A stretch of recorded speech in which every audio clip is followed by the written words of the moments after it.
Bahujan Samaj party की राष्ट्रीय अध्यक्ष और पूर्व मुख्यमंत्री उत्तर प्रदेश मायावती ने डॉक्टर बी.आर. अंबेडकर के परिनिर्वाण दिवस पर होने वाले 6 दिसंबर के नोएडा कार्यक्रम में शामिल न होने का निर्णय लिया है और उन्होंने यह जानकारी सोशल मीडिया के माध्यम से साझा की है। मायावती ने सोशल मीडिया के जरिए यह कहा है कि वो अपने आवास पर ही बाबा साहेब को श्रद्धा सुमन अर्पित करेंगी और इस बार पार्टी की ओर से कार्यकर्ताओं को 2 अलग अलग स्थलों पर आयोजन करने के निर्देश भी दिए गए हैं। सोशल मीडिया प्लेटफॉर्म एक्स पर मायावती ने याद दिलाया कि उनके नेतृत्व में बनी बहुजन समाज पार्टी सरकारों ने बहुजन आंदोलनों के संतों, गुरु और महापुरुषों महात्मा ज्योतिबा फुले, शाहूजी महाराज, श्री नारायण गुरु, बाबा साहेब अंबेडकर, कांशीराम, इन सभी को राज्य में भरपूर सम्मान दिया। मायावती ने कहा कि जातिवादी विचारधारा वाली सरकारों ने इन महापुरुषों की हमेशा उपेक्षा की, लेकिन बीएसपी शासनकाल में इनके नाम पर बड़े बड़े स्मारक, पार्क और जन कल्याणकारी योजनाएं शुरू हुई। उन्होंने बताया कि लखनऊ का अंबेडकर सामाजिक परिवर्तन स्थल और नोएडा का राष्ट्रीय दलित प्रेरणा स्थल अब अनुयायियों के लिए तीर्थ स्थल बन गए हैं, जहां पर जयंती और पुण्यतिथि के अवसरों पर भारी भीड़ उमड़ती है। मायावती ने कहा कि बड़े आयोजनों में उनके पहुंचने पर सुरक्षा कारणों से प्रशासन को विशेष बंदोबस्त करने पड़ते हैं, जो आवश्यक होने के बावजूद आम कार्यकर्ताओं और परिवार के सदस्यों के लिए भारी परेशानी का कारण बनते हैं।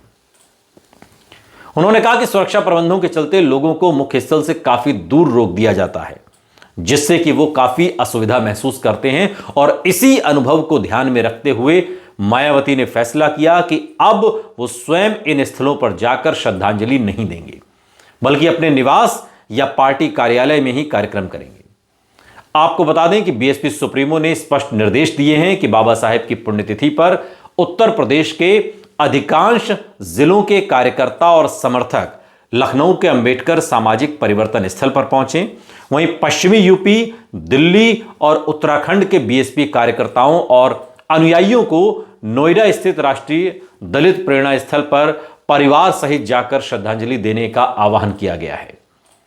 मायावती ने कहा है कि लोग बाबा साहेब के जीवन संघर्ष से प्रेरणा लेकर बहुजन आंदोलन को आगे बढ़ाएं, ताकि बीएसपी सत्ता की मास्टर चाबी हासिल करके उनके स्वाभिमान और आत्मसम्मान के मिशन को आगे ले जा सके। मायावती का यह फैसला आगामी चुनावी वर्ष को देखते हुए भी महत्वपूर्ण माना जा रहा है। बड़े सार्वजनिक आयोजनों की जगह नियंत्रित और औपचारिक कार्यक्रम की ओर यह बदलाव सुरक्षा और भीड़ प्रबंध को लेकर उनकी संवेदनशीलता को दर्शाता है। साथ ही यह संदेश भी जाता है कि बीएसपी अपनी सामाजिक आंदोलन के प्रतीकों के लिए कितनी प्रतिबद्ध है और वो अपने समर्थकों को बिना सुविधा के संगठनात्मक दिशा देना चाहती है। मायावती का यह फैसला संगठन के भीतर अनुशासन, सुरक्षा और जनसंपर्क तीनों को ध्यान में रखकर लिया गया एक रणनीतिक कदम भी माना जा रहा है। लेकिन मायावती की यह जनसभा न होना निश्चित तौर पर कई सवाल भी खड़े करता है। एक सवाल यह कि जो तैयारी की जा रही थी, जो दावे किए जा रहे थे और पश्चिमी उत्तर प्रदेश को साधने की जो तैयारी की जा रही थी, वो अचानक से कमजोर पड़ गई है या फिर उसे आगे के लिए टाला गया है। अभी कुछ भी कहना इसमें जल्दबाजी है।